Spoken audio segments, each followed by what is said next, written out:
If you guys are looking for cheap and reliable coins over FC25, then please look no further than FIFAcoin.com. They can have some of the most competitive prices over the course of FC25. They're quick, they're reliable, and don't forget to use my code Martin for that extra 5% discount. Link will be in the description.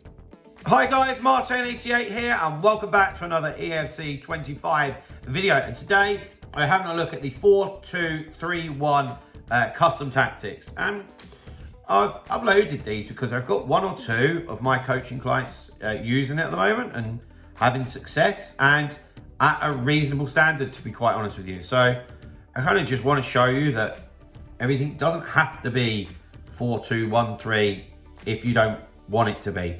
But I mean, looking at that on screen, it's a very subtle difference to 4-2-1-3. Lots of these formations are very similar, you know. You just get caught up with the numbers of 4-2 this and 4-2 that, you know. Right, let's get straight into it. So for me, this is a formation, you know, one of the godfathers of formations in the past. Certainly I've used it a hell of a lot over the years, and it's because it's a very solid formation. It still gets used a lot in real life. It's one of those formations, a bit like 4-4-2. It's not going anywhere, you know. It will always get recycled a bit. And for me, build-up style, short passing, defensive approach is always very, very high. That's always the same. Why? Because I feel like that losing the ball inside of your own half is one of the biggest risks to conceding goals. So therefore, having short passing turned on gives you way more options when you win the ball. And at a high standard, you need that. And the defensive approach to be pushed up and aggressive is to do exactly that. It's to suffocate your opponent and to try and win the ball higher, because we're so worried about it defensively. Of course, surely we're trying to do that in attack. And I've mentioned this in a couple of other videos as well, but you know, the people that I'm coaching, I've got one guy who we've reached the end of the journey really, but it's hit 15-0, and we got a top 200 finish this week on Xbox, and we're using short passing and aggressive, and I use that with all of my coaching clients, really, you know, and it works really, really well.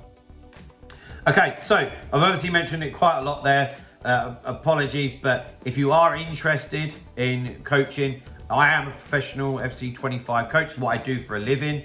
So I'd like to think that I'm pretty good at it. I've been doing it for about 4 years now. So if you are interested, no matter what end of the spectrum you are, email address is on screen. Please feel free to get in touch. Right, let's move on.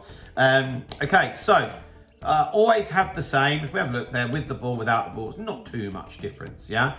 But defender and defend on the two centre-backs all day long for me. I don't like to play around with that whatsoever. But then on the fullbacks, fullback and balance just pushes them on ever so slightly. And the way I explain this in coaching sessions is that, and when I freeze the actual gameplay, is that I've just changed it on screen for you so you can see it with the ball, but it kind of plays like a 2-4-3-1 when you have the ball. You will find that if you had the ball with Mainu, that Walker is going to be, he's just there. So you can just give him the ball. On the other side, Vitinha, just slip it to Ziraberto, and they can go, yeah? And they can start providing the width. Balance just pushes them up enough where they can provide you enough of the width. So you need decent fullbacks here. I've got some of my guys who've got very good squads, you know, talking about Cafu or like Thuram. Thuram would be a very good defensive fullback, but Cafu's going to give you so much more, obviously, going forward, yeah? Right, then into the CDMs. I swear by deep line playmaker. I always go between roaming and build up. I don't know why it does that when you've got the ball, because that's absolute nonsense. If you do have roaming, they basically just do the same thing. Very subtle difference, very subtle, yeah? But what they will do is they will just push forward a bit more. So if you get the ball high and wide and you want to come back, they're there for you, yeah? They'll probably be about 30 yards, 25, 30 yards from goal. Whereas if you have them on something like, not obviously centre half, yeah, but holding and defend, they're about 5 or 10 yards in front of the centre backs, which is no use whatsoever, yeah? Let's put that back. Then into the forward players. So Obviously, in this version of 4-2-3-1, they're cams, yeah? So I like Playmaker. I'm not going to lie.